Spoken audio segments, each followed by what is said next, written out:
बिस्मिल्लाहिर्रहमानिर्रहीम इय्याका नअबुदु व इय्याका नस्तईन। तो गाइज़ मेल रिप्रोडक्टिव सिस्टम को अपलोड करने लगा हूँ।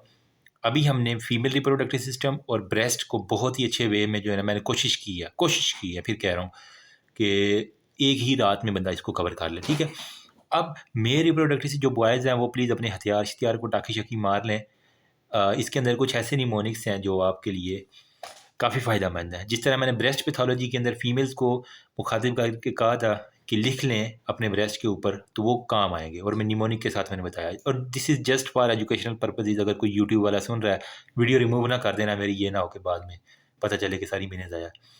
कुछ हमारे पास होती है कंजेनिटल एनॉमलीज़, कुछ हमारे पास हैं अदर एनॉमलीज़ में जो कंजेनिटल में नहीं आती। कुछ हमारे पास आती है इन्फ्लेमेटरी डिसऑर्डर्स, ठीक है, जिसके अंदर हमारे पास इन्फ्लेमेशन हो जाएगी पीनस की, ठीक। और ओहो, लोगो तो दिखाना भूल ही गया, pathology on your finger tips इंशाल्लाह। अच्छा, फिर हमारे पास आता है नियोप्लाज्म के अंदर कार्सिनोमा इन सिटू, और हमारे पास कुछ इनवेसिव कार्सिनोमा आ जाते हैं, सही है। एंड नेक्स्ट हमारे पास जो डिजीज़ है ना वो टेस्टिस की, टाकी-शाकी मार लो, मैं कह रहा हूँ आराम से ज़रा ठीक हो गया। Cryptorchidism, torsion of the spermatic cord, hydrocele, varicocele, spermatocele, testicular atrophy, inflammation और टेस्टिकुलर ट्यूमर्स। अब ट्यूमर्स के अंदर बहुत ज़्यादा कुछ है, सेमिनोमा, नॉन सेमिनोमा, अच्छे निमोनिक के साथ बताऊंगा कि जिस तरह मैंने याद किए थे शायद आपको समझ आ जाए। Embryonal carcinoma, yolk cell, teratoma, choriocarcinoma, mix germ cell, Leydig cell, granulosa cell और सिर्टोली सेल हो गया, ठीक है।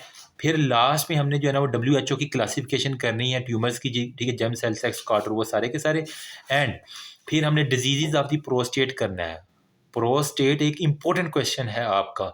इसके अंदर anatomy of prostate, benign prostatic hyperplasia और एडिनोकार्सिनोमा, ये 3 तो आपको अच्छे से आना चाहिए। और फिर यहाँ पे एक क्लासिफिकेशन है जेसन सिस्टम की जो है ना, ठीक है, जिसके अंदर हमारे पास फर्स्ट, सेकंड, थर्ड, फोर्थ और फिफ्थ क्लासिफिकेशन होती है, तो उसकी ग्रेडिंग आपको पता होनी चाहिए। इतना कर लोगे ना तो इंशाल्लाह, किसी ने अगर पूरे साल नहीं भी पढ़ा हुआ तो आपका टेस्ट इंशाल्लाह फाइनल वाला हो जाएगा। कंजेनिटल एनॉमलीज के मतलब हमारे पास 2 चीज़ें हैं, हाइपोस्पोडियास और एपिस्पोडियास। हाइपो में बेसिकली क्या होता है, एक ऐसी एनॉमलीज, सपोज करें कि ये है हमारे पास पीनस है, ठीक है। अब वो कह रहा है हाइपो में हमारे पास क्या होगा कि जो वेंट्रल सरफेस है ना उसके ऊपर यूरिथ्रल, नॉर्मल यूरिथ्रल ओपनिंग कहाँ से होती है, ये सपोज करो हमारे पास है सारे का सारा पीनस, उसके ऊपर ये ग्लैंस पीनस मैंने लगा दिया, ठीक है। ये इसकी जो है ना वो यहाँ पे अब आपके बल्कि बनी भी हुई है, यूरिथ्रल ओपनिंग है, ठीक है। यहाँ से वो सारा अपना यूरिन और जितना भी स्पर्म वगैरह उसने ड्यूरिंग इजैकुलेशन, ठीक है, या सेक्सुअल एक्टिविटीज़ अपना करना होता है, ठीक है। अब सपोज करो ये हमारे पास इरेक्टेड पीनस है। अब यहाँ पे अगर बजाय इसके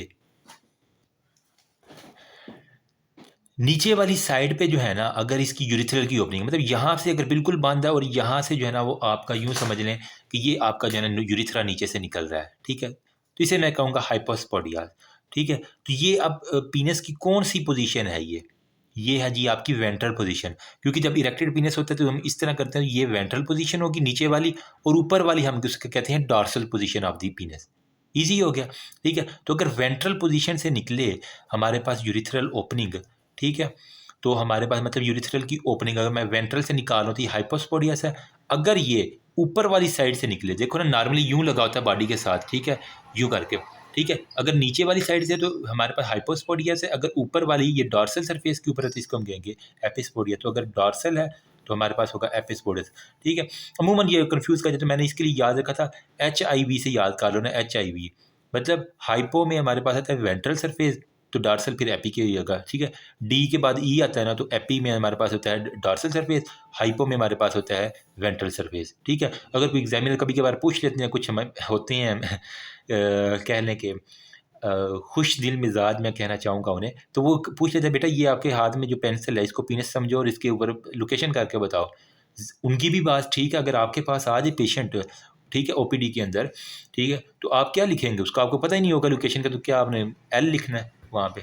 अच्छा, एनीवेज जोक्स असाइड, अब हमारे पास नेक्स्ट हमारे पास एक उसने टर्मिनोलॉजी है फिमोसिस के बारे में। ये क्या होता है, अब नॉर्मली टाइट फोर स्किन, ठीक है, देखो नॉर्मली जो है ना ये पीनस का अगर है ना तो वो सिकुड़ के जो है ना वो इतना सा रह जाता है, छोटू सा हो जाता है, ठीक है?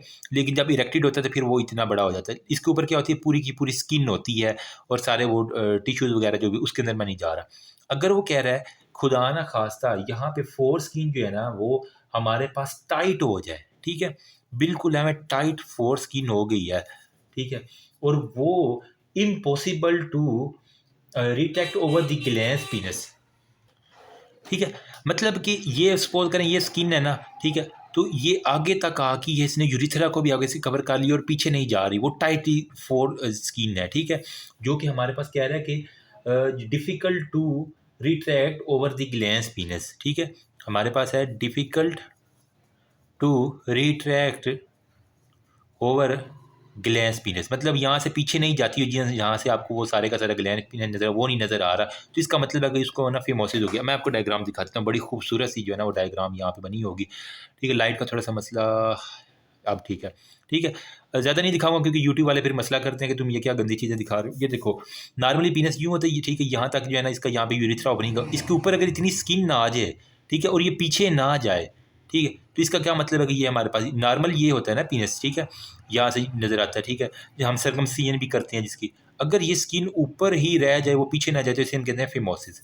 होपफुली आप कंसेप्ट समझ आ गया होगा, ठीक है? और अभी मैंने आपको एक चीज़ ये हाइपोस्पोडियास के बारे में दिखाया, अगर नीचे वाली साइड पे आपको जो है ना वो पीनस की ओपनिंग आ रही है, ये देख रहे हो? नीचे वाली है, ये देखो। पिस्टल के बिल्कुल नीचे जो है ना वो आपको ओपनिंग नज़र आ रही है, ठीक है? तो ये सारा टेस्टिस है, ठीक है? ये ऊपर वाली हमारे पास कौन-सी डॉर्सल, ये हमारी कौन-सी होगी? ये हमारे पास वेंट्रल सरफेस होगी, तो ठीक है? हाइपोवेंट्रल VHIV से याद कर लो, हाइपोवेंट्रल सरफेस के ऊपर आएगा। अब लिख सकोगे ना? ठीक, इतनी बात बतानी थी मैंने। नेक्स्ट हमारे पास है इन्फ्लेमेटरी डिजीज़, इसके अंदर हमारे पास सबसे पहले आता है बेलेनाइटिस। बेलेनाइटिस में बेसिकली क्या होता है, यूँ कह लें कि बलून बन जाना, इसका गुब्बारा बन जाना। तो मैं कह सकता हूँ कि इन्फ्लेमेशन ऑफ द पीनस जो है ना वो ग्लैंस पीनस की inflammation, inflammation of glans penis, इसको हम कहेंगे बेलेनाइटिस। हाँ, यूँ समझ लो, इसको जल्दी से देख लो बस, मैं ऊपर ज़्यादा नहीं दिखा रहा। ये देखो, ये अगर बिल्कुल रेड होकर वो अच्छा खासा सूज गया है ना, ग्लैंस पीनस, ये यहाँ यहाँ पे देखो, ठीक है? तो इसको हम कहेंगे हम बेलेनाइटिस। इतनी बात काफ़ी है आपके लिए। फिर हमारे पास है सेफिलिस के बारे में। अच्छा, ये जो है ना वो जिन लोगों ने सर्कमसिजन करवाई होती है, जिसे हम कहते हैं ना सुनते करवा लेना, तो सुनते इस्लाम ने इसीलिए तो रखी हैं कि उसकी वजह से कैंसर नहीं होता, बेलेनाइटिस नहीं होता। अगर वो सुनते ना करवाई हो तो ये बेलेनाइटिस हो जाता, मतलब ग्लैंस पीनस की इन्फ्लेमेशन और वहाँ पे कुछ ना कुछ बैक्टीरिया फँस जाते हैं। सिफिलिस के बारे में जो है ना वो कहते हैं कि ये हमारे पास इन्फेक्शन है ट्रेपोनीमा पैलिडम का। टीपीएस से मैंने याद है, ट्रेपोनीमा पैलिडम की वजह से क्या होता है, सिफिलिस होता है, ठीक? अब वो कह रहा है कि यहाँ पे ना हमारे पास आपको जो चीज़ नज़र आती है वो है शंकर। मैं चंकर पढ़ते हैं, शंकर पढ़ते हैं, जो भी पढ़ लो, लेकिन ये यहाँ नाम आना चाहिए शंकर जो है ना, वहाँ हमारे टीचर तो हम बोलते थे शंकर, ठीक है, या चंकर जो भी है। तो सेफिलिस के अंदर हमेशा आपको चंकर नज़र आएंगे और एलिवेटेड पेनलेस आपको अल्सरेटेड पेप्यूल नज़र आएंगे पीनस के ऊपर, ठीक है? मैं भी दिखाता हूँ, पीनस के ऊपर आपको पेनलेस आपको छोटे-छोटे दाने पेप्यूल से अगर आपको नज़र आ रहे हैं, वो शंकर की तरह, और वो ऑर्डिनरी जो है ना हील कर जाते हैं 2 से 6 वीक्स के अंदर-अंदर, ठीक है? और ये हीलिंग अपनी खुद ब खुद कर लेते हैं विदाउट ट्रीटमेंट वगैरह के, सेकेंडरी या इसकी टर्शियरी डिजीज़ के अंदर भी ये चला जाता है, वरना हीलिंग इसकी 2 से 6 हफ्ते में शंकर बन जाते, पेनलेस स्वेलिंग आती है। अगर मैं आपको डायग्राम दिखाऊँ ना तो ऑलमोस्ट अगर आप कर सकें, ये इससे मिलती-जुलती कुछ ना कुछ डायग्राम ना आपको दिख जाएगी, जो कि पेनलेस होगी और ये हमारे पास जो है ना वो चली जाएगी, ठीक है? बाकी आप खुद गूगल कर लें क्योंकि अभी ये दिखा नहीं रहा इतनी ज़्यादा। एनीवेज़, अच्छा फिर हमारे पास होता है गोनोरिया के बारे में। अच्छा, इसके लिए हमारे पास क्या होता है, निज़ेरिया गोनोरी होता है, जो कि हमारे पास ग्राम नेगेटिव बैक्टीरिया की वजह से होती है, ठीक है? सिफिलिस के अंदर शंकर से या यहाँ पे निज़ेरिया गोनोरिया ग्राम नेगेटिव होता है, डिप्लोकोकल होती है ना, हमने बैक्टीरियोलॉजी के, यहाँ पे आपको प्रूलेंट यूरिथराइटिस मिलेगा, पस के साथ मिला हुआ प्रूलेंट यूरिथराइटिस आपको मिल जाएगा। और हमारे पास वो कह रहा है कि डिज़ीज़ जो है ना इवन ये एक्सटेंड कर जाती है ऊपर आपके प्रोस्टेट के अंदर, ठीक है? यूरिथ्रा के ऊपर क्या होता है, यहाँ पे साइडों पे प्रोस्टेट लगा होता है, आगे हम पढ़ेंगे, फिर पीछे वो सेमिनल वेसिकल के अंदर जाके वो कह रहे हैं हमारे पास हो सकती है, ठीक है? और हमारे पास बाकी कह रहा है कि हमारे पास क्लेमाइडियल इन्फेक्शन आ जाता है। क्लेमाइडिया मतलब कि ये भी हमारे पास क्या करवाता है, नॉन गोनोकोकल, इससे भी करवाना यूरिथ्राइटिस ही है, ठीक है? मतलब यूरिथ्रा की इन्फ्लेमेशन करवाना उसका, लेकिन वो नॉन गोनोकोकल होता है और ये इफ़ेक्ट करता है एपिडेडिमस को, ठीक है? ये हमारे पास टेस्टिस हो गया। इसके अंदर हमारे पास सेमेनिफेरस ट्यूब्यूल होता है, यहाँ पे हमारे पास क्या होता है एपिडेडिमस होता है, फिर वो वाज डेफरेंस और वो सारे का सारा यूरिथ्रा आ जाता है ना, ठीक है। तो इसने मोस्टली जाके ना एपिडेडिमस के ऊपर जो है ना क्लेमाइड में कल्ले ने जाके एपिडेडिमस के ऊपर बैठ जाना है, ठीक है। और ये भी प्रूलेंट यूरिथ्राइटिस डिस्चार्ज करवा देगा। इतनी बात समझ आ गई। अब नेक्स्ट हमारे पास होता है नियोप्लाज्म ऑफ दी जो है ना जेनिटल ऑर्गन के। तो पीनस की जो नियोप्लाज्म है उसके अंदर हमारे पास है कार्सिनोमा इन साइटू, ठीक है। और फिर हमारे पास आ जाएगा जी इन्वेसिव कार्सिनोमा। अब जो कार्सिनोमा इन साइटू है ना, ये हमारे पास अनसर्कमसाइज्ड है, जिन लोगों की सुनते नहीं होते, जिन मेल्स की। अब जो खवातीन मेरी बात सुन रही हैं, जो लड़कियां, कल को आपकी शादी होगी, आपको भी अल्लाह चांद सा बेटा दे, औलाद नौरीना दे, ठीक है। तो उनकी प्लीज़ सर्कमसिजन ज़रूर करवा लेना, सुनते टाइम पे करवा लेना, ताकि बाद में उन्हें ना हो। तो जो अनसर्कमसाइज्ड पर्सन होते हैं, बॉयज़ होते हैं, उनके ऊपर जो है ना कार्सिनोमा इन सिटू होने के चांसेस बहुत ज़्यादा होते हैं, ठीक। फिर वो कह रहा है कि ये मोस्टली जो है ना वो होता क्यों है, अकामुलेशन हो जाती है यहाँ पे स्क्वेमस सेल की और इन्फ्लेमेटरी डेब्रिस, ठीक है। मतलब स्क्वेमस सेल जो है ना वहाँ पे जिन्होंने ख़त्म होना था वो वहाँ अकामुलेट होना शुरू कर देती हैं। साथ में आप कह रहा है इन्फ्लेमेटरी डेब्रिस, ठीक है, इन्फ्लेमेटरी डेब्रिस उसी के अंदर जो है ना वो इकट्ठा ये स्किन है ना, ठीक है, यहाँ पे ऊपर उसने सर्कमसिजन नहीं करवाई, इसको करे, तो इसी के अंदर आपके इन्फ्लेमेटरी डेब्रिस और वो सारे के सारे जो है ना वो स्क्वेमस सेल इकट्ठे होंगे, जिसे हम स्मैग्मा में दूसरा नाम कहते हैं स्मैग्मा, SMEGMA, स्मैग्मा के नाम से उसको कहते हैं। उसकी कम्युनिटी और साथ में जब इतना गंदा माहौल होता है तो हमारे पास क्या आता है, P for pond, P for human papilloma virus, ठीक है। तो गंदे जगहों पे पी वाला जो है ना वायरस ये आके हमारे पास क्या ह्यूमन पेपिलोमा वायरस इस नॉन सर्कमसाइज जो मैन है ना यहाँ पे आके अपने जो है ना वो कार्सिनोमास का, तो ह्यूमन पेपिलोमा वायरस एक बड़ी वजह है। और इसकी जो कौन सी वैरायटी 16 और 18 जो कि हाईली वीरुलेंट है, ये ह्यूमन पेपिलोमा वायरस की 16 और 18 ये आके हमारे पास करवा देगा, ठीक है। और साथ में वो कह रहा है कि हमारे पास क्या होगा स्क्वेमस एपिथेलियम, वो सारे के सारे वो बच्चों वाली बात है। फिर इन्वेसिव कार्सिनोमा में हमारे पास क्या होगा, पिनाइल कैंसर अगर हो जाए उस पेशेंट को, पिनाइल कैंसर हो जाए तो वो इन्वेसिव है। मोस्ट फ्रिक्वेंटली ये स्क्वेमस सेल कार्सिनोमा, मतलब पीनस को बिल्कुल सीधा कर दो ना तो सीधा एस पर स्क्वेमस, तो स्क्वेमस सेल कार्सिनोमा यहाँ पे आपको मिल जाएगा। साथ में डिजीज़ जो है ना वो रेयर है, मतलब वही जो नॉन सर्कमसाइज पर्सन है ना उनके अंदर ये ज़्यादा होती है। इस वजह से यहूदियों ने भी जो है ना अब ये सर्कमसीजन अपनी स्टार्ट करवा दी मुसलमानों को देख देख के, ठीक है। और तुम अपने रब की कौन कौन सी नेमत को झुटलाओगे। प्री डिस्पोजिंग फैक्टर यही है कि वो लड़के जो पर्सनल हाइजीन नहीं रखते, ठीक है, मतलब अपने जो है ना वो हेयर रिमूवल अच्छे से नहीं किया, बस एक ही अंडरवियर सारा दिन हफ्ता हफ्ता पहन के बैठे रहे, एक ही गंदी पैंट पहनी, पर्सनल हाइजीन नहीं रखते उनके अंदर। और उनके अंदर फिर क्या होता है, ह्यूमन पेपिलोमा वायरस 16, 18, 31 और 33 जो है ना ये मोस्टली आके जो है ना वो इन्वेसिव कार्सिनोमा के अंदर कंट्रीब्यूट कर देते हैं। ये था हमारे पास पीनस के बारे में, ठीक है। अल्लाह करे आप यूट्यूब अलाउ कर दीजिए मेरी वीडियो, जितनी मैंने गंद मार दी है इस वीडियो में। डिजीज़ ऑफ द टेस्टिस में हमारे पास क्या होता है, क्रिप्टोशिडिज्म है, torsion of the spermatic cord है, हाइड्रोसील, वेरिकोसील, स्पर्मेटोक्सील है, टेस्टिकुलर एट्रोफी, इन्फ्लामेशन और टेस्टिकुलर ट्यूमर है। क्रिप्टोशिडिज्म में बेसिकली क्या डेवलपमेंटल फेलियर है टेस्टिस का डिसेंड करना इनटू द स्क्रोटम, ठीक है। जब बच्चा होता है ना तो वो बेसिकली एब्डोमेन में टेस्टिस होते हैं, फिर वो यहाँ पे इंग्वाइनल कैनाल होती है, वहाँ से रिमूव करके नीचे ये स्क्रोटम के अंदर आ जाते हैं, ठीक है। खूबसूरत सा जो स्क्रोटम बनाया हुआ है अल्लाह पाक ने, तो इसके अंदर जो है ना वो ट्रैवल करते आ जाते हैं। वो कह रहा है कि डेवलपमेंटल फेलियर है जिसके अंदर जो है ना वो टेस्टिस जो है ना हमारे वो डिसेंड नहीं करते इनटू स्क्रोटम। तो स्क्रोटम के अंदर जब डिसेंड ना करेंगे तो इस वजह से हमारे पास क्रिप्टोशिडिज्म होगा। Condition is associated even surgical, हाँ वो कह रहा है कि कभी कभार होता है पैदाइश में नहीं होते लेकिन बाद में जो है ना वो हो जाते हैं। और जो फीमेल मेरी वीडियो सुन रही है, आपका जब बेबी पैदा हो, मेल बेबी, प्लीज़ उनके टेस्टीज़ को खुद पकड़ के चेक करना कि आया कि वो आ गए हैं स्क्रोटम के अंदर या नहीं। अमूमन होता है ये कि शुरू में कभी-कभार एक आ जाता है, एक नहीं आता, तो वो चंद दिनों में आ जाता है। अगर ना आए तो इसकी please as soon as possible treatment करवानी होगी आपको, ठीक है। तो वो यहाँ पे यही कह रहा है कि हमने इसकी सर्जिकल अगर ना आए, कभी-कभार तो प्रेशर की वजह से आ जाते हैं, लेकिन अगर ना आए तो सर्जिकल आपने करेक्शन लाज़मी करवानी होती है, वरना ये एट द एंड हमारे पास जर्म सेल ट्यूमर के अंदर वरना ये कन्वर्ट हो जाएगा, ठीक है। अगर आपने सर्जिकल करेक्शन ना की तो ये हमारे पास जर्म सेल ट्यूमर के अंदर वो कन्वर्ट हो जाएगा। फिर वो कह रहा है कि अब जब ये सेल ट्यूमर में कन्वर्ट हो जाएगा, वो टेस्टिस किसी काम का नहीं, तो वो क्या होगा वहाँ पे टेस्टिकुलर एट्रोफी हो जाएगी।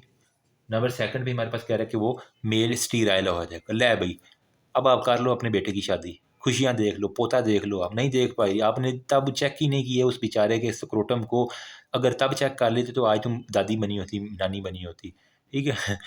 नानी तो नहीं, खैर दादी बनना होता है, ठीक है? तो टेस्टिकुलर एट्रोफी जो है ना, और स्टीराइड, वो बेचारा ख़त्म हो गया। अब वो बेचारा जी तो रहा है, बस वो हमें यूँ कह लेना। अच्छा, anyways, torsion of the spermatic cord में क्या होगा? इसके अंदर बेसिकली क्या होता है, जो ब्लड सप्लाई है ना टेस्टिस की, वो कंप्रोमाइज़ हो जाती है। ट्रोजन मतलब वो मुड़ जाना जो है ना, जिसकी वजह से हमारे पास मतलब स्पर्मेटिक कार्ड यूँ अगर मुड़ गई है तो वहाँ जो ब्लड सप्लाई है वो भी वहाँ पे ब्लॉक होगी। तो यहाँ कहना है कि ब्लड सप्लाई जो है ना टेस्टिस की अगर कंप्रोमाइज़ होगी, ज़ाहिर बात है टेस्टिस को खाने पीने के लिए चाहिए चीज़ें, उसको ब्लड सप्लाई प्रॉपर चाहिए। टेस्टिकुलर आर्टरीज़ आपने सेकंड ईयर एनाटॉमी के अंदर पढ़ा होगा, तो ब्लड सप्लाई नहीं जाएगी जब, तो इस वजह से क्या होगा हमारे पास, वहाँ पे गैंग्रीन बन जाएगा। ज़ाहिर बात है, जिस तरह पाँव पे गैंग्रीन नहीं बन जाता, काली हो जाती है हर चीज़ जब ब्लड नहीं जाता, उमूमन डायबिटिक पेशेंट में आपने देखा होगा, तो इसी तरह टेस्टिस के अंदर टेस्टिकुलर गैंग्रीन हो जाती है। ट्रोजन ऑफ दी में, ठीक है? फिर नंबर थर्ड पे हमारे पास है हाइड्रोसील।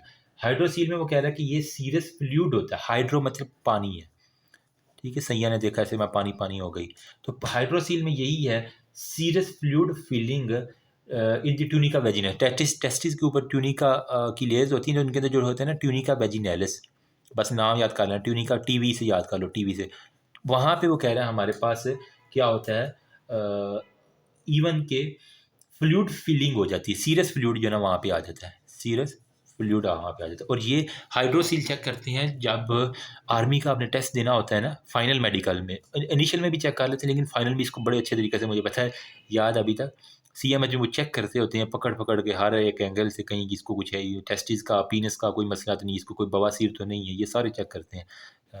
कुछ लोग हंस रहे होंगे, लेकिन ये हर बंदा इसी दौर से गुजर के जाता है। सीरस जो है ना फ्लूइड, ये हमारे पास वो जो है ना वो करते हैं, ठीक है? उसमें आ जाता है ट्यूनिका वेजिनल में। यूजुअली वो कह रहा है हमारे पास सोलिड टेस्टिकुलर ट्यूमर की तरह जो है ना वो फिजिकल एग्जाम में ट्रांसल्यूमिनेशन, बाकी वो भी है। हीमोसील के हाइड्रोसील हो गया ना, एक हीमेटोसील भी एक हमारे पास एक क्लिनिकल, अगर उस सीरस फ्लूइड की जगह हमारे पास कोई ब्लड की कलेक्शन होगी है ट्यूनिका वेजिनैलिस के अंदर, ठीक है? अगर वहाँ पे वो जब वो ना देखते हैं, रेडियोग्राफ करते हैं, ठीक है? ट्रांसल्यूमिनेशन रिएक्शन करते हैं, तो उसके अंदर पता चल जाता है कि आया कि फ्लूइड है या कोई ब्लड है, ठीक है? तो अगर वहाँ ब्लड होगा तो उसे हीमेटोसील कहेंगे, अगर यहाँ पे होगा तो ट्रांसल्यूमिनेशन के ज़रिए आपने इसको चेक करना, मतलब रोशन करके चेक करना होता है हर चीज़ को। अच्छा, यहाँ पे क्या क्यों क्यों हीमेटोसील हो जाता है? अगर उसने किसी ने टांग मार दी, फुटबॉल खेल रहा था, गेंद लग गई टेस्टिस के ऊपर, ओए होए होए होए, ठीक है? तो वो जनाब अल्लाह को भी प्यारा हो जाता है, मतलब कि उसकी टेस्टिकुलर के ऊपर जो है ना वो क्या होगा, ट्रोमा हो गया या फिर कोई भी इवन अगर ट्यूमर हो गया तो इसकी वजह से भी वहाँ पे कोई ना कोई ब्लड है। फिर है हमारे पास वेरिकोसील। वेरिकोसील बेसिकली क्या होता है, dilatation of multiple vein of the spermatic cord, ठीक है? जो हमारे पास है ना एपिडेडिमस ऊपर वो स्पर्मेटिक कॉर्ड है, तो उसके अंदर जो है ना, जो हमारे पास है वेन्स, उनकी अगर डायलिटेशन हो जाए, ठीक है? तो एक गुच्छा सा, वो यूँ कह लें कि एक पैकेट सा वेन का आ जाता है, जिसे हम कहते हैं वेरिकोसील। तो V for varicocele, V for हमारे पास वेन है, और ये एमसीक्यूज आया हुआ था यूएचएस के अंदर, मैंने देखा था, ठीक है? ये मतलब वो कह रहा है कि एक गुच्छा सा जो है ना वो आपको मिल रहा है, तो क्या है वो वेरिकोसील का था हमारे पास।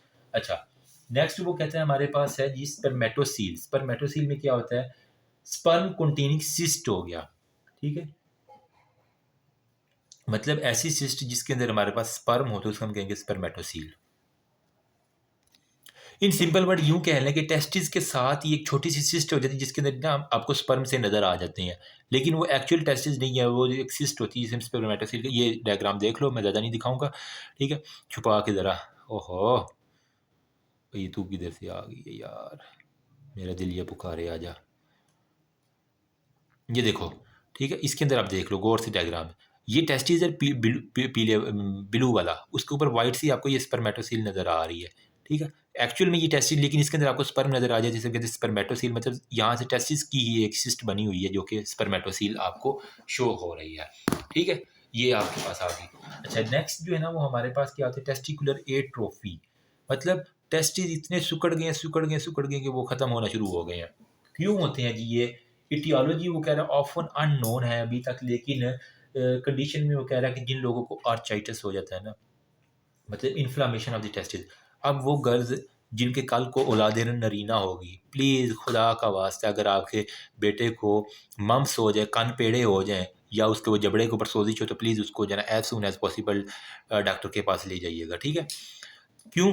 क्योंकि वो मम्प्स जो है ना उसके जो है एंटीबॉडीज़ क्या है उसके खिलाफ जो वो जाके टेस्टिस के ऊपर एक्ट करती है, उसकी एट्रोपी करवा देती हैं और बंदा जो मम्प्स की वजह से सारी उम्र के लिए वेला हो जाता है, ठीक है। तो इस वजह से बेचारे अपनी दादी बनना है तो उसको मम्प्स का इलाज टाइमली करवाना है आपने, ठीक है। फिर वो कह रहा है हमारे पास क्या होगा, ट्रॉमा हो गया, टेस्टिस का गेंद लग गया, फुटबॉल बहुत शदीद लग गया, या फिर कोई एक्सीडेंट हो गया है, ठीक है, क्रश इंजरी होगी इसके अंदर, या फिर हमारे पास कह रहा है कि कोई भी हार्मोनल एक्सेस जो है ना, कोई खास हार्मोन जो है ना बहुत ज़्यादा हो गया, या डिसऑर्डर ऑफ हाइपोथैलेमस या पिट्यूटरी, हार्मोनल डिसऑर्डर भी जो है ना वो हाइपोथैलेमस या पिट्यूटरी का कोई डिसऑर्डर, वहाँ से सिग्नलिंग ठीक नहीं आ रही टेस्टिस के लिए। फिर हमारे पास कह रहा है अगर उसने एस्ट्रोजन की थेरेपी बहुत ज़्यादा ले ली है, ठीक है, गलती से एस्ट्रोजन की थेरेपी मेल के अंदर चली गई है, तो उसके अंदर हो सकता है उसने बच्चे ने जो ना माँ की गोलियाँ खा ली हैं, ओरल कंट्रासेप्टिव बहुत ज़्यादा खा ली है, तो इस वजह से भी हो सकता है। या फिर उसको सिरोसिस है लीवर का, तो उन पेशेंट के अंदर देखा गया जिनको लीवर सिरोसिस है तो उनके अंदर भी हमारे पास क्या होता है, टेस्टिकुलर एट्रोफी हो जाती है, ठीक है। या फिर वो मेल जो क्रिप्टॉर्चिडिज्म के थे, मतलब जिनका टेस्टिस नीचे स्क्रोटम में नहीं आया था, वो at the end testicular atrophy के साथ प्रेजेंट करते हैं, ठीक है। या फिर वो मेल जो कि क्लाइन फेल्टर सिंड्रोम के साथ थे ना, उनके अंदर कह रहा है कि टेस्टिकुलर एट्रोफी हो सकती है, जिनके अंदर क्या था कि 47 XX, ठीक है, मतलब मेल वाला इसके अंदर एक क्रोमोसोम ज़्यादा होता था, ठीक है। क्रोनिक डिबेलिटिंग डिजीज़ और ओल्ड एज के अंदर बूढ़े लोग हैं ना, ठीक है, जो कि अब 80-90 साल का बाबा है, वो अब ठरकी, कुछ बाबे होते भी हैं लेकिन ज़्यादातर बाबे जो है ना वैसे ही उनके टेस्टिस ख़त्म हो चुके होते हैं, ठीक है। तो बस वो कह देंगे कि बुढ़ापे की शादी जो है ना वो बस दूसरों के लिए होती है, मज़ा कोई नहीं आता।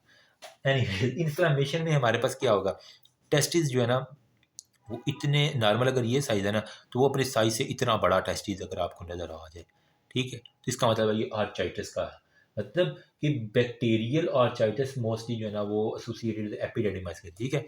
मतलब कि किसी को पहले एपिडेडिमस हुआ, ठीक है, ऐसे मैंने यहाँ पे एपिडेडिमस हो गया ना, ठीक है, तो वो फिर बाज़ डिफरेंस, अगर एपिडेडिमस का इन्फेक्शन है बैक्टीरियल तो इवन एट द एंड वो बैक्टीरिया जो है ना वो यहाँ पे जाके इसको भी इन्वॉल्व कर लेगा, तो हमारे पास एपिडेडिमस का इन्फेक्शन होता है।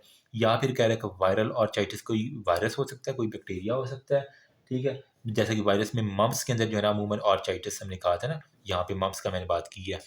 फिर हमारे पास कह रहा है कि कोई भी अच्छा, इसकी वजह से क्या होता है, अगर दोनों तरफ बाइलेटरल ऑर्चाइटिस हो जाए ना, मम्प्स दोनों टेस्टिस पे अटैक करे तो बंदा फिर स्टीराइल हो जाता है, ठीक है। फिर हमारे पास थे एपिडेडिमस, मतलब अब यहाँ पे टेस्टिस तो ठीक है लेकिन एपिडेडिमस के अंदर जो है ना वो कुछ ना कुछ हमारे पास मसला है ना, तो इसकी वजह क्या हो सकती है, मोर कॉमन है देन आर्चाइटिस, सबसे ज़्यादा जो है ना इन्फेक्शन और इसके अंदर होता है एपिडेडिमस के अंदर।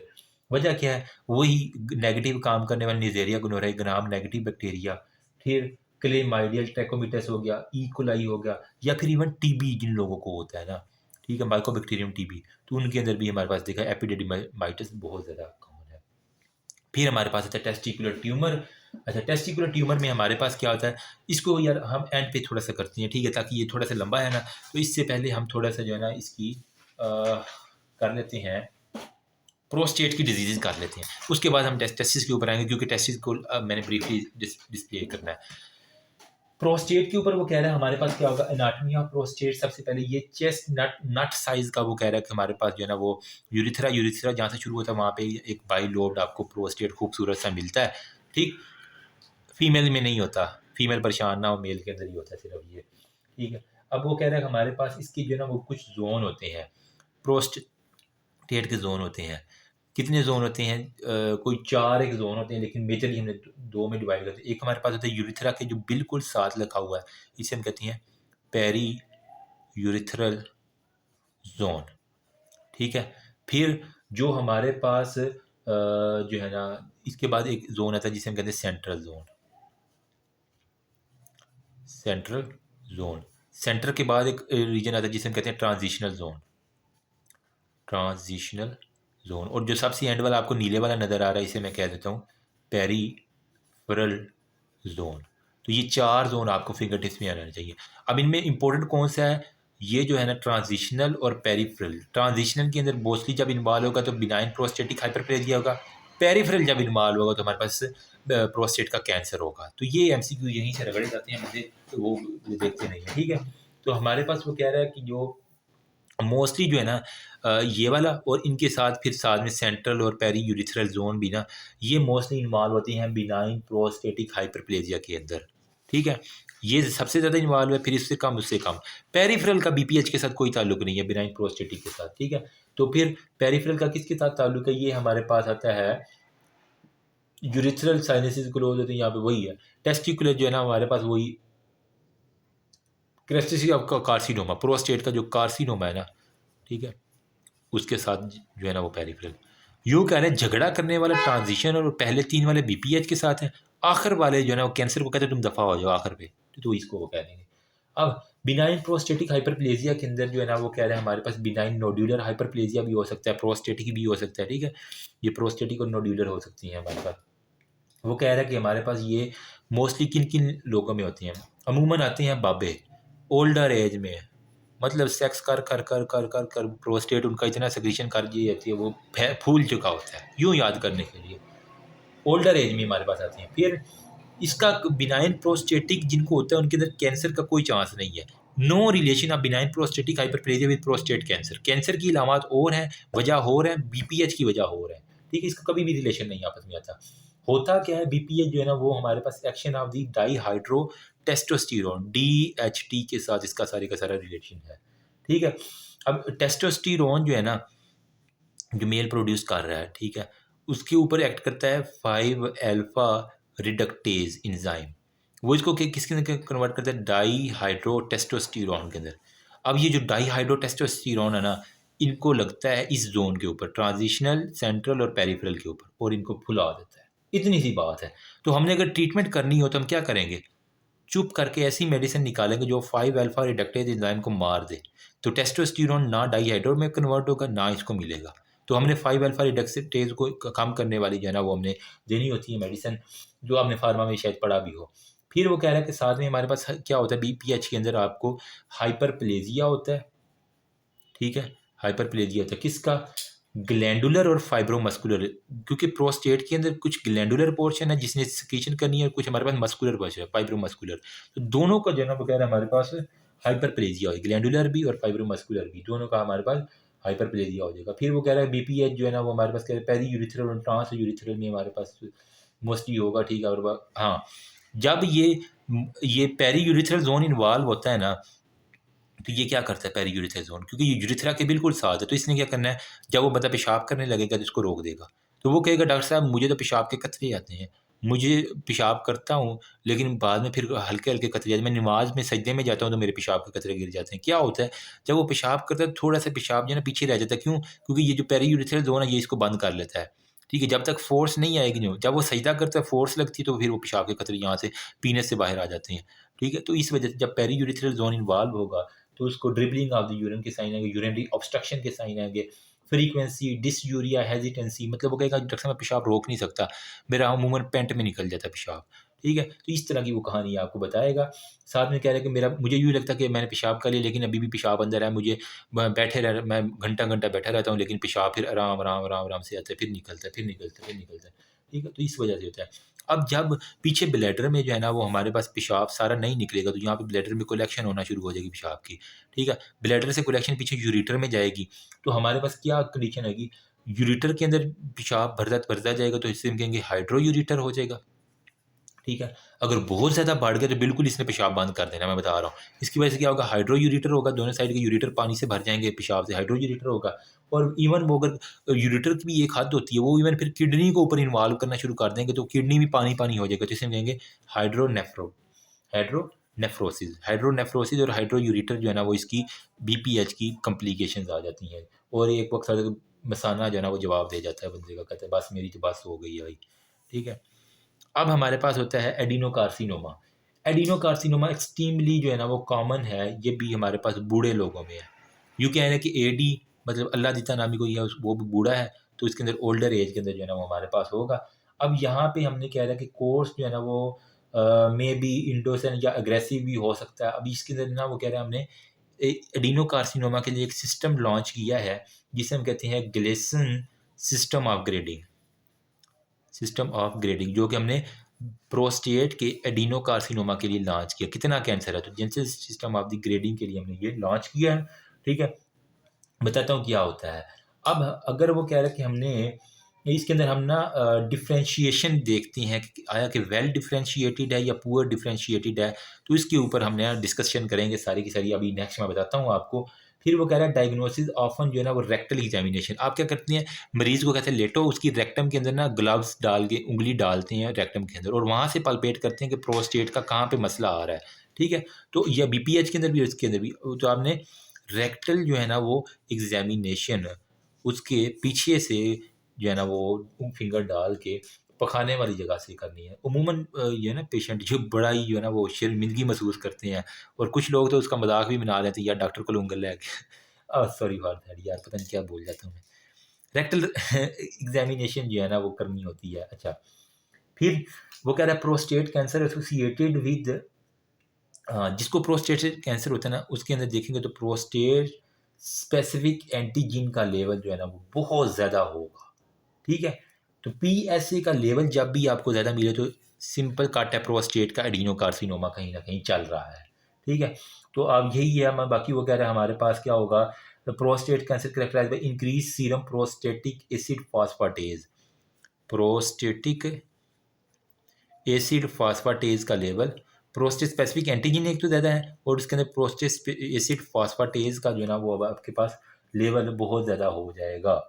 ठीक है, when the tumour penetrate into the capsule of the, अगर वो साइडों वाले टिश्यू के अंदर भी जाना शुरू कर दे, प्रोस्टेट स्पेसिफिक प्रोस्टेटिक एसिड फास्फाटेज। ठीक है, एसिड फास्फाटेज एपी जो है ना वो आपका ज़्यादा होगा।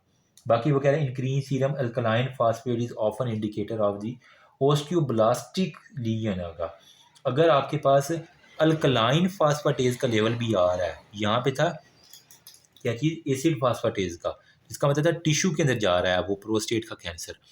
अगर तो हमारे पास अल्कलाइन फास्फाटेज का लेवल भी आपको डिटेक्ट हो रहा है तो इसका क्या मतलब है, ये हमारे पास ओस्टियोब्लास्टिक, मतलब अब ये हड्डी में जा रहा है, इसने बोन मैरो को इवन के कैंसर ने जो प्रोस्टेट का एडिनोकार्सिनोमा है ये जा रहा है।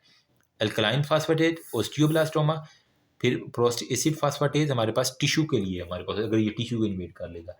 फिर वो कह रहा है कि हमारे पास ये कैंसर जो है ना ये बड़ा शरीफ सा होता है, शरीफ तो नहीं खैर कह रहे, ये रिस्पॉन्ड करता है हमारे पास एंडोक्राइन थेरापी को। ठीक है, जब इसके ऊपर एक्टिविटी की जाती है ना एंड्रोजन की, तो ये एंडोक्राइन थेरापी को बड़ा अच्छा रिस्पॉन्ड करता है, हमें पता चल जाता है कि ये हमारे पास एडिनोकार्सिनोमा है। इतनी बात लिख लोगे ना आप। ठीक है, अब मैं आपको बता देता हूँ Jason system of the grading जो एडिनोकार्सिनोमा के लिए। जब भी ये क्वेश्चन आ जाए ना तो आपने जो मैं बता रहा हूँ ना, मैं जिस तरह लिखा करता था आप उस तरह लिख देंगे तो इंशाल्लाह मेरा नहीं ख्याल कि कोई गलत करेगा आपका। ठीक है, ऊपर बड़ी सी खूबसूरत सी प्रोस्टेटिक कार्सिनोमा की हेडिंग देनी है आपने। ठीक है, प्रोस्टेटिक कार्सिनोमा की हेडिंग देनी है और आपने नीचे बताना है कि हमने प्रोस्टेट की उसकी डिफ्रेंशिएशन के ऊपर देना। तो ग्रेड में ग्रुप 1 ग्रेडिंग है ना। ठीक है, तो ग्रेड ग्रुप 1 कुल आपने 5 लानत मारनी है प्रोस्टेट के ऊपर।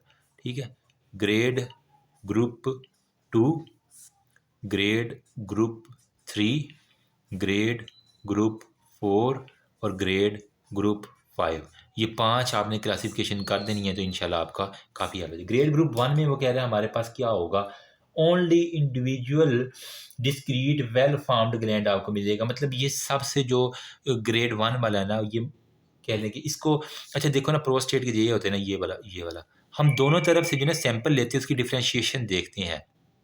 ठीक है, जो एमसीक्यूज आता है ना वो इनमें पूछते हैं वेल डिफ्रेंशिएटेड कौन सा है और पुअर कौन सा है। 1 वाला जो है ना वो हमारे पास होता है वेल डिफ्रेंशिएटेड। ठीक है, फिर दरमियान वाली जो ग्रेडिंग है वो हमारे पास होती है मॉडरेटली डिफ्रेंशिएटेड और लास्ट वाली जो होती है वो हमारे पास होती है पुअरली डिफ्रेंशिएटेड। ठीक है, ये एक तो आपको बता दीजिए। तो ग्रेड 5 जो है ये पुअरली डिफ्रेंशिएटेड है, ग्रेड 1 जो है ना वो वेल डिफ्रेंशिएटेड है। एक बात आपकी ये जहन में पक्का कर लो इसको। अब जो ग्रेड 1 है ना इसके अंदर क्या होता है, स्मॉल होता है और यूनिफॉर्म आपको ग्लैंड मिलेगा, स्मॉल यूनिफॉर्म आपको ग्लैंड मिल जाएगा। ठीक है, इसमें ग्रेड 1 कहते हैं। ग्रेड 2 में क्या होता है, मोर स्पेसिस होती हैं between the gland, more spaces between gland. यहाँ पे बिल्कुल यूनिफॉर्म था, इरेगुलर सा ग्लैंड था, यहाँ पे स्पेसिस आ जाएंगी बिटवीन दी ग्लैंड।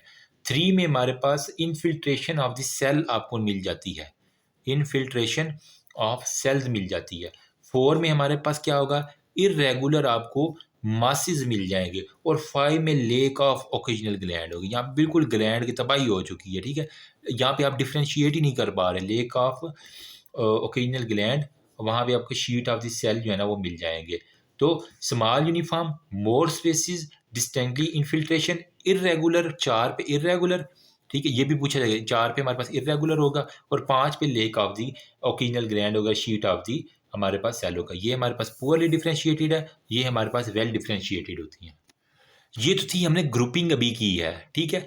अब वो कहता है अगर इसकी स्कोरिंग करनी है ना, तो वो हमने किस तरह करेंगे, हम क्या करते हैं, दोनों साइडों से इसकी स्कोरिंग करते हैं। ख़ास मेथड होती है कि साइंटिस्ट हैं वेले से सारे, उन्होंने स्कोरिंग की है। तो अगर तो हमारे पास स्कोरिंग जो है ना वो लेस देन 6 आ जाए, तो ये मतलब हमारे पास है ग्रेड 1 का, ठीक है।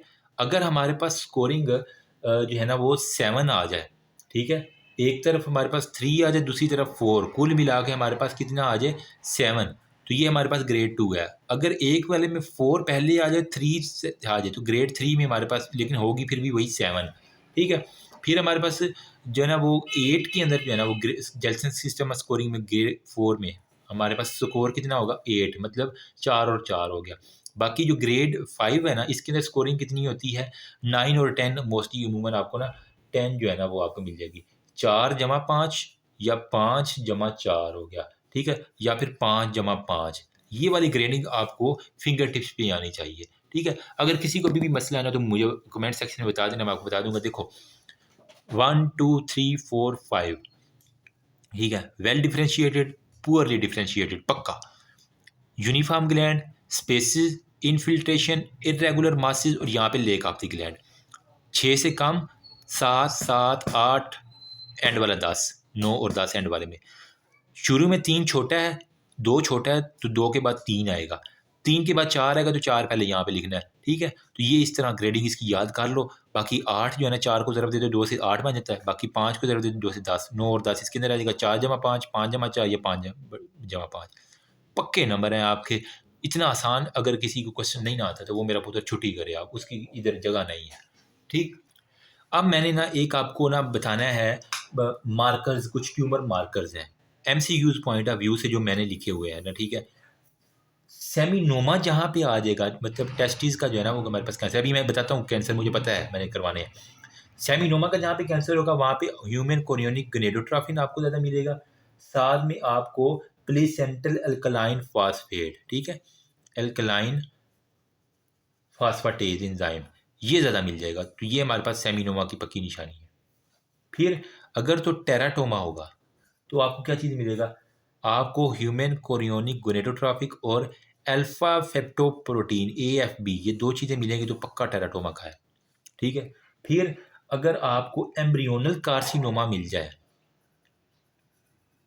ठीक है, एम्ब्रियोनल कार्सिनोमा मिल सकता है, या फिर आपको यॉक सैक, ओहो मेमोरीज लो, यॉक सैक ट्यूमर मिल जाए, ठीक है, या फिर आपको कह रहा है कि कोरियोकार्सिनोमा मिल जाए, कोरियोकार्सिनोमा। जो कोरियोकार्सिनोमा C आ रहा है तो इसकी वजह से आपने लिखना है HCG लेवल आपका बढ़ा होगा। यॉर्क सैक में Y आ रहा है ना, तो अल्फा फेप्टोप्रोटीन, ठीक है, FLY, फ्लाई से याद कर लो, Y आ रहा है तो अल्फा फेप्टोप्रोटीन। ये पक्के MCQ में बता रहा हूँ, ये हमेशा कंफ्यूज करते थे मुझे। यॉर्क के अंदर मैं HCG लिख देता था, ये उल्टा लिख देता था, लेकिन यॉर्क के अंदर अल्फा फेप्टोप्रोटीन है, कोरियोकार्सिनोमा में HCG होता है, एम्ब्रियोनल के अंदर होता है CEA, मतलब कि कार्सिनो एम्ब्रियोनिक एंटीजीन, कार्सिनो एम्ब्रियोनिक एंटीजीन अगर मिल रहा है तो हमारे पास एम्ब्रियोनिक कार्सिनोमा। अब याद कर लोगे, सेमिनोमा में हमारे पास क्या है, एक हमारे पास HCG और अल्कलाइन फास्फेटेज। टेराटोमा में हमारे पास HCG और अल्फा फेप्टोप्रोटीन। यॉर्क में Y आ रहा है तो फ्लाई से याद FLY, अल्फा फेप्टोप्रोटीन। कोरियो में C आ रहा है तो HCG, एम्ब्रियोनल में एम्ब्रियोनल एंटीजीन आ जाएगा कार्सिनोमा। अच्छा, अब हमारे पास रह गई हैं कुछ, एक डिफरेंस है आता है बिटवीन सेमिनोमा और नॉन सेमिनोमा के बारे में, ठीक है। अभी क्योंकि मेमोरी कम है तो इस वजह से मैं ना इसको जल्दी से कर रहा हूँ, वरना मैंने बड़ी डिटेल में बताना था यार, क्योंकि मैं मोबाइल में ऑलरेडी इतनी वीडियो है, इंटरनेट पाकिस्तान का आपको पता ही है, मैंने वीडियो रिकॉर्ड तो कर लिया, अपलोडिंग में इतनी देर लग रही है ना। सेमिनोमा और नॉन सेमिनोमा, इन दोनों के बारे में अगर फ़र्क आ जाए तो किस तरह लिखोगे आप? मैं बताता हूँ। सेमिनोमा जो है ना ये शरीफ है, ठीक है। ये लोकलाइज्ड होता है हमारे पास सिर्फ टेस्टिस के जरिए, ठीक है। लोकलाइज्ड होता है टू दी टेस्टिस, जबकि ये नॉन सेमी कहता है ना ना ना ना ना ना ना मैं शरीफ नहीं हूँ, ठीक है। ये क्या करता है, ये हमारे पास एक तो टेस्टिस को करता है, इसकी एक्सटेंशन हो जाती है कहाँ पे, एपिडेडिमस टेस्टिस के ऊपर जो हमारे पास है ना एपिडेडिमस, वहाँ तक, फिर स्पर्मेटिक कॉर्ड तक चले जाता है, और फिर वो कह रहा है इवन के स्क्रोटल सैक तक जो है ना ये हमारे पास चला जाएगा, ठीक है। अब नंबर सेकंड पे ये स्टेजिंग इसकी अगर करें तो ये स्टेज 1 और 2 के ऊपर होता है, मतलब अभी इतना ज़्यादा नहीं होता, जबकि ये हमारे पास स्टेज 2 और स्टेज 3 के ऊपर मोस्टली जो है ना ग्रो करता है, ठीक है। नंबर थर्ड पे कह रहा है कि इसकी मेटास्टेसिस जो है ना, जो सिर्फ और सिर्फ अगर होगी भी तो सिर्फ लिम्फेटिक होगी, ठीक है। लेकिन इसकी मेटास्टेसिस जो है ना वो लिम्फेटिक भी होगी, हमारे पास साथ में हिमेटोजिनस भी होगी, ठीक है। मतलब खूनी, जहाँ पे खून का लफ्ज़ आ गया है ना तो मतलब वो नॉन सेमिनो, अब क्लिनिकल सिनेरियो में आ जाता है कि अगर वो डिवाइड ऑफ हमारे पास हिमेटोजीनस है, मतलब खून नहीं है, तो वो सेमिनोमा, अगर खून है तो वो नॉन सेमिनोमा है, ठीक है। उसे रोकते हैं कि तुम खून ना करो, कहते हैं ना ना ना मैंने तो खून करना है, ठीक है। ये खून ही हमारे पास हिमेटोजीनस स्प्रेड होगा, कहाँ कहाँ जाएगा, लंग्स तक जा सकता है, इवन लीवर तक जा सकता है। अच्छा, ये वाला सेमिनोमा ना, इसकी इंपॉर्टेंट जो बात जो आपने कभी नहीं बोली वो है, ये रिस्पॉन्ड करता है रेडियोथेरेपी को, ठीक है। रिस्पॉन्ड टू रेडियोथेरेपी, जबकि नॉन सेमिनोमा जो है ना वो रिस्पॉन्ड करता है टू दी कीमोथेरापी। ये जिसने लिख दिया ना बात, ठीक है, ये नॉन रेडियोथेरापी या ये रेडियो, कीमो को ये करेगा, रेडियो को ये करेगा, ठीक है, क्योंकि शरीफ सा है और मान जाएगा, ठीक है। फिर हमारे पास क्या है, इसका प्रोग्नोसिस गुड है, शरीफ बच्चा है, इसका गुड प्रोग्नोसिस है। इसका हमारे पास बैड गंदा बच्चा है, ये शरीफ नहीं है तो इसका बैड प्रोग्नोसिस है, ठीक है। बाकी वो कह रहा है कि यहाँ पे जब भी आपको क्लिनिकल सिनेरियो में हमारे पास क्या होगा, लोब्यूलेटेड है ये हमारे पास, ठीक है। और इसके अंदर आपको जो है ना वो फाइब्रस सेप्टा मिल जाता है, ठीक है।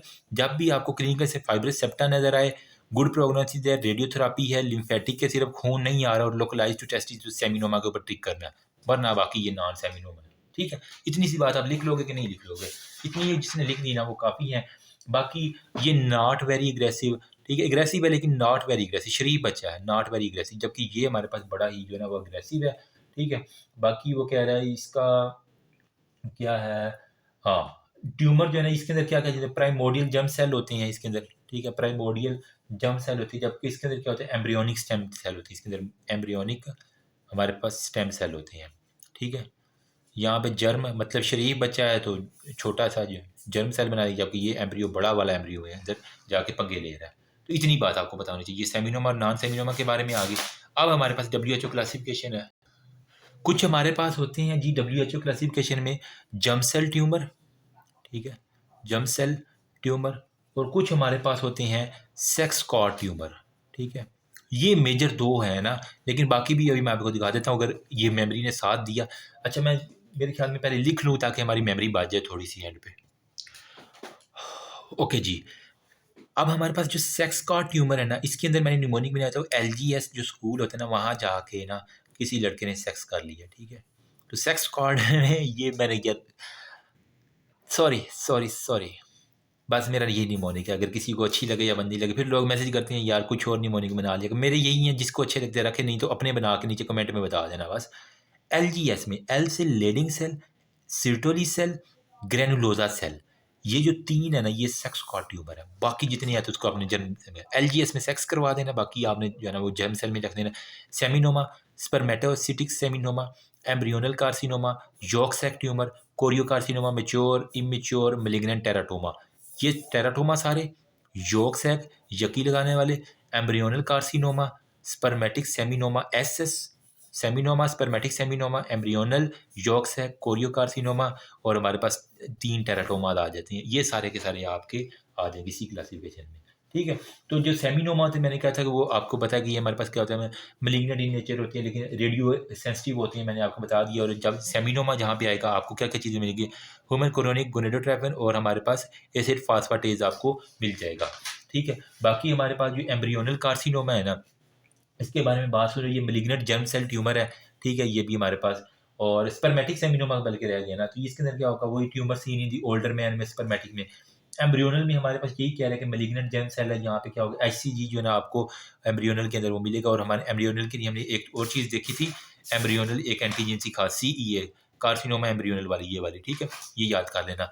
यॉर्क सैक के अंदर हमारे पास क्या होगा, फ्लाई है ना, FLY। तो मैंने क्या कहा था कि फ्लाई के अंदर क्या था, यॉर्क सैक में अल्फा फेप्टोप्रोटीन, तो यॉर्क सैक के अंदर अल्फा फेप्टोप्रोटीन आपको रेंज मिलेगा, ठीक है। फिर इसके अंदर ड्यूअल बॉडीज भी कुछ होती हैं। कोरियोकार्सिनोमा के अंदर फिर हमारे पास कह रहा है कि कुछ को HCG का लेवल ज़्यादा मिलेगा। मेच्योर टेराटोमाज आ जाती हैं, इसके अंदर क्या होता है, more than one embryonic layer, ठीक है। इसके अंदर टेराटोमा होता है क्या, बेसिकली अगर कोई पूछ ले तो हमारे पास एम्ब्रियोनल लेयर जो है ना 2 से ज़्यादा हमारे पास यहाँ पे होगी। अब इसके अंदर मेच्योर टेराटोमा की 2 होती है, कुछ इमेच्योर होती है, कुछ मेच्योर होती है, फिर हमारे पास कुछ मैलिग्नेंट होती हैं।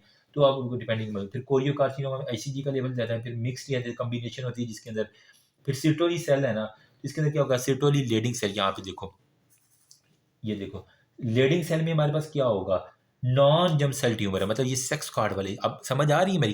तो ये अगर नॉन जर्म सेल लिखा हो क्लिनिकल सिनेरियो में, तो यहाँ पे किसी के अंदर हो क्लिनिकल सिनेरियो, आप पिक कर लेंगे इजीली, ठीक है। बाकी जो है ना वो सिर्टोली सेल है, इसके अंदर क्या होगा, सिर्टोली लीडिंग सेल आपको मिल जाएंगे। बाकी यहाँ पे ग्रेनुलोजा सेल जो है ना वो ट्यूमर, वहाँ पे कह रहा है कि लीस्ट कॉमन है, और ये इंटेस्टी रहते हैं, ओवरी में मोस्टली ग्रेनुलोजा सेल होती हैं, लेकिन लीस्ट कॉमन है, लेकिन कभी कभार टेस्टिस में देखे जाते हैं। That's all about male reproductive system. Hopefully कि अब आप इंशाल्लाह कुछ ना कुछ लिखने के काबिल हो जाएंगे। अगर अल्लाह करे कि ये मेमोरी साथ दे दे थोड़ी सी और, तो मैं आपके साथ जो है ना वो पास्ट पेपर के कुछ क्वेश्चन शेयर करना चाह रहा था कि अगर आप होपफुली अब खुद भी कर लेंगे तो इतना कोई मसला नहीं है, लेकिन अगर मेरे पास बुक पड़ी हुई है तो लगे हाथ ये भी मैं आपको करवा दूँ, क्योंकि फिर लोग बाद में कहते हैं कि यार आपने करवाया नहीं है। देखो यहाँ पे उसने कुछ क्लासिफिकेशन लिखी हुई है जर्म सेल ट्यूमर की, सेक्स कार्ड ट्यूमर की, उसके अंदर फिर वो क्या बोथ जर्म एंड सेक्स, गोनेडोब्लास्टोमा एक एडिशन आपने ऐड कर लेनी है यहाँ पे, ठीक है। यहाँ पे किधर गया है ये हमारा, यहाँ पे, ठीक है, सेक्स कार्ड है, और एक आपने लिख देना है यहाँ पे mixed germ plus sex card. इसके अंदर क्या आएगा आपका, गोनेडोब्लास्टोमा, ठीक है, गुनेड से याद कर लो, गुनेडोब्लास्टोमा आपके पास आ जाएगा। तो ये आपके एक एडिशन हो जाएगी, बाकी वही है सेक्स कार्ड स्ट्रोमल है, ठीक है। मैंने कहा था ना LGS में, ठीक है, ग्रेनुलोजा सेल आ जाते हैं, बाकी उसमें वो सेक्स कार्ड हो गए, बाकी इसके अंदर जो है germ cell unrelated to germ cell tumour neoplasia, बाकी हमारे पास उसने वही इसकी yolk sac chorio teratoma neo non seminiferous वो हो गए। बाकी सेमिनोमा नॉन सेमिनोमा में बता दिया, ये शरीफ था, ये बदमाश है। सेमिनोमा जो है ना सिर्फ लिम्फेटिक तक जाता है, ये ब्लड तक जाता है, वो बाकी बात नहीं। ये इसका बैड प्रोग्नोसिस, ये गुड है, ये रेडियो सेंसिटिव है, ये कीमो सेंसिटिव है, ठीक है। बाकी हमारे पास वो कह रहे हैं कि हमारे पास सेमिनोमल क्लास में कह रहे हैं कि विदाउट हेमरेज आ गया ना तो सेमिनोमा आ जाएगा, ठीक है। बाकी यहाँ पे वो लीवर और लंग्स और बोन के अंदर पैरायोटिक लिम्फ नोड के अंदर चल गया, ठीक है।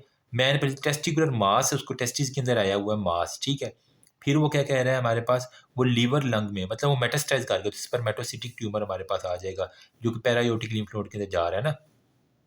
फिर राइट टेस्टिस के ऊपर कह रहा है कि हमारे पास सोली टेस्टिकुलर मास नज़र आ रहा है, जो कि हमारे पास रिलेटिव जर्म सेल है, मतलब सेक्स कार्ड में ना तो वो लेडिंग है, ना हमारे पास वो सीटोली है, तो इसमें अलावा कोई भी हो सकता है। तो यहाँ पे क्या है हमारे पास, सॉलिड है, और रेडियल और चेक्टमी की हुई है, तो वहाँ पे कह रहे हैं कि मेरे मेंशन ड्यू क्लिनिकल सेलिब्रेशन, वही बात कर रहा है। स्मेनिफेरियस या नॉन स्मेनिफेरियस हो सकता है, बीटा ICG अल्फा और लिक्विड डिहाइड्रोजनेज आपको देखना पड़ेगा वहाँ पे।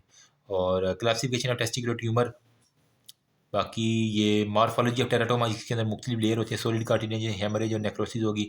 न्यूरल मसल भी बांध सकती हैं, टेराटोमा में बहुत सारी लेयर होती हैं, तो वहाँ से मसल भी बांध सकता है, बोन भी, कार्टिलेज भी, और वो थायराइड ग्लैंड भी, हर चीज़ बन जाएगी। फिर वो कह रहा है कि हमारे पास फाइब्रस सेप्टा की मैंने बात की ना यहाँ पे, तो वो किसके अंदर था हमारे पास फाइब्रस सेप्टा, ये देखो फाइब्रस सेप्टा हमारे पास कहाँ पे था, सेमिनोमा के अंदर। तो ये देखो फाइब्रस सेप्टा आ गया, तो सेमिनोमा के अंदर आ गया। Greyish white mass with lobulated appearance है, स्पेसिमेन पॉजिटिव और placental alkaline phosphatase, alkaline phosphatase के लिए क्या था, सेमिनोमा हमारे पास आ जाता है। इसके लिए हमने यहाँ पे ट्यूमर मार्कर के अंदर किया हुआ था ना, एक हमारे पास था, ये देखो अल्कलाइन फास्फेटेज और HCG किसके लिए पॉजिटिव था, सेमिनोमा के लिए। जहाँ पे अल्कलाइन फास्फेटेज आ गया तो सेमिनोमा आ जाएगा, ठीक है। फिर हमारे पास टेस्टिकुलर मास है, माइक्रोस्कोपिक हो गया, या कि सेमिनोमा की क्लासिकल टाइप्स आ गई, बाकी ये मैंने आपको करवा दी हैं। अगर सेमिनोमा होगा तो HCG और अल्कलाइन फास्फेटेज, टेराटोमा होगा तो अल्फा, 2 चीज़ें आ जाएंगी। एम्ब्रियोनल में CEA, यॉर्क सैक में अल्फा पेप्टो प्रोटीन और ICG होगा ये, ठीक है। फ्लाई से याद कर लो इसको, और इसको C से ये कोरियोकार्सिनोमा को हमारे पास। इन्वायरमेंटल जेनेटिक एंडोक्राइन, बाकी टेस्टिकुलर मास में बीटा ICG अल्फा पेप्टो प्रोटीन हो गया, और लैक्टेट डिहाइड्रोजिनेज आपने चेक करना था, ठीक है, LDH हो गया। टेस्टिकुलर काम हमने कर लिए हैं। बाकी यहाँ पे कह रहे हैं heaviness in the left testis है, इनलार्जमेंट ऑफ द टेस्टिस है, और with in the body in the left testis है, and ultrasound reveal solid mass है, ठीक है, हैवीनेस है। और palpable in the left inguinal के अंदर जब वो जा रहा है ना, तो हमारे पास क्या होगा, सेमिनोमा के वो यॉर्क सैक ट्यूमर की बात कर रहे हैं। फिर थोड़ी सी ग्रेश वाइट लोब्यूलेटेड मास है, लिम्फोसिटिक इन्फ्लेटेड फाइबर सेप्टा आ गया तो सेमिनोमा आ जाएगा। यॉर्क सैक में आप शिलर्स ड्यूबल बॉडी आपको यॉर्क सैक में मिलेगी, ठीक है। तो यहाँ पे एक और भी देख लो, यॉर्क सैक के अंदर आपको क्या मिलेगी, शिलर ड्यूबल बॉडीज आपको मिल जाएंगी। इजी हो गया। नेक्स्ट हमारे पास क्या है, स्टेज 1 है, 2 है, 3 है, वो बाकी खुद ही कर लेना। यॉर्क सैक में ये देखो सिस्टिक है, हाइपरक्रोमेटिक न्यूक्लियाई, शिलर ड्यूबल बॉडी का नाम आ गया, यॉर्क सैक ट्यूमर है। बाकी बिनाइन प्रोस्टेटिक में यूरिन स्टॉप होता है, ठीक है। प्रोस्टेट स्पेसिफिक एंटीजन आपको 10 या 10 से कम ही मिलती हैं, ठीक है। ओल्ड मैन के अंदर होती हैं। बाकी ये स्टॉपिंग ऑफ यूरिन है, बिनाइन प्रोस्टेटिक हाइपरप्लेजिया आ गया, ठीक है, आपको साथ में ये मिल जाएगा। फिर नोडुलर प्रोस्टेटिक इनलार्जमेंट है, नॉक्चूरिया रात के वक्त उसका पेशाब निकल जाता है, मिक्चुरेशन है, अर्जेंसी है, BPH, डिफ़िकल्टी मिक्चुरेशन, BPH। फिर अर्जेंसी है, पेशाब रोक नहीं सकते डॉक्टर साहब, BPH, ये देखो अर्जेंसी है, BPH है। यहाँ पे स्टॉपिंग यूरिन, BPH है, डिफ़िकल्टी है, BPH है, ठीक है। बाकी ये ग्रेडिंग मैंने आपको करवा दी है, देख लेना अच्छे से। प्रोस्टेटिक कार्सिनोमा, हाँ, प्रोस्टेटिक कार्सिनोमा में एक बात मैं बताना भूल गया, यहाँ पे जो है ना प्रोस्टेट का कार्सिनोमा बैक पेन के साथ जो है ना क्लिनिकल प्रेजेंटेशन है, वो कह रहा डॉक्टर साहब मेरी कमर दर्द नहीं मुकदी भाई, पता नहीं की जी मैं सुहागरा दल देने आया था, ठीक है। बैक पेन बिलीव में इसी तरह आके कहते हैं पेशेंट, ठीक है। अगर आप सर थोड़ा सा फ्रैंक हो तो हर चीज़ आपको उगल के देंगे। बैक पेन जहाँ पे आएगी वो हमारे पास होगी एडिनो कार्सिनोमा, तो यहाँ पे प्रोस्टेटिक कार्सिनोमा आपके पास आ जाएगा। बैक पेन के अंदर इंक्रीजिंग बैकेज कार्सिनोमा, ठीक है। हालांकि यहाँ भी डॉक्टर है, लेकिन बैक पेन नहीं थी पीछे, यहाँ पे बैक पेन आएगी, वहाँ पे ये आएगा। प्रोस्टेट की फिर यहाँ पे बैक्टीरिया हो सकता है, वायरल हो सकता है, कोई भी हमारा ग्रेनुलोमा, TB वाले को हो सकता है, ठीक है। और बाकी ये हमारे पास प्रोस्टेट के अंदर वो कुछ प्रोस्टेट एपिथीलियम है, इंट्राएपिथीलियल है, लोकलाइज्ड है, और बाकी वो बच्चों वाली बात है। P10 इसके अंदर वो कह रहा है। पैथोजेनेसिस हमारे पास पूछ रहा है कि ग्रेडिंग स्कीम है, मॉर्फोलॉजी, ग्रेडिंग और staging of the carcinoma of the prostate हो गया, ठीक है। तो पैथोजेनेसिस में वो कह रहा है हमारे पास क्या होगा, dietary exposure to the chronic inflammation of the MYC variant. Prostate की एपिथीलियम जो है ना वो सारी की सारी ख़राब होगी, ठीक है। Prostatic intraepithelial neoplasia, prostatic intraepithelial neoplasia, PIN P27 loss हुआ, localised prostatic adenocarcinoma, loss of P10, ये P10 है, याद कर लेना, लॉस ऑफ P10 होगा, जिसके metastatic prostatic adenocarcinoma, metastatic lymph आगे वो मेटास्टाइज कर गया, बोन के अंदर, हड्डी के अंदर वो इवन चला गया, और वहाँ पे एग्रेशन ऑफ रेजिस्टेंस होगी। That's all about, thank you so much, remember me also your precious prayer. बताना यार मेरी ये 50-55 मिनट की जो है ना वीडियो, इसके अंदर कुछ फ़ायदा हुआ या नहीं हुआ, कहीं आपका मैंने टाइम ज़ाया तो नहीं किया। कोशिश की है कि जितना मुझे मैक्सिमम आता है शायद किसी एक बंदे की जो है ना वो हेल्प हो जाए मेरी वजह से, तो दुआओं में याद रखना। बाकी इंशाल्लाह कोशिश करता हूँ, अगर मेरे से कोई और ये आज छोटा चैप्टर हो गया अभी तो कर लेंगे, बाकी नहीं तो फिर कल, ठीक है। तो अभी मेरे पास भी टाइम कम है, तो आपके पास मैंने कहा चले यार शायद एग्ज़ाम डेज हैं, किसी की हेल्प हो जाए। कमेंट में बताना, और वीडियो को शेयर कर दिया करो, सब्सक्राइब नहीं करते तुम लोग, बड़े कोई डैश हो, लेकिन बहुत अच्छे हैं, कुछ लोग कर भी देते हैं। तो दुआओं में याद रखना, अल्लाह हाफिज़। अगर किसी ने स्क्रीनशॉट लेना है यहाँ से, या बल्कि मैं PDF ही बना के इसका ना भेज दूँगा, क्या यहाँ से पैथोलॉजी ऑन फिंगर टिप्स।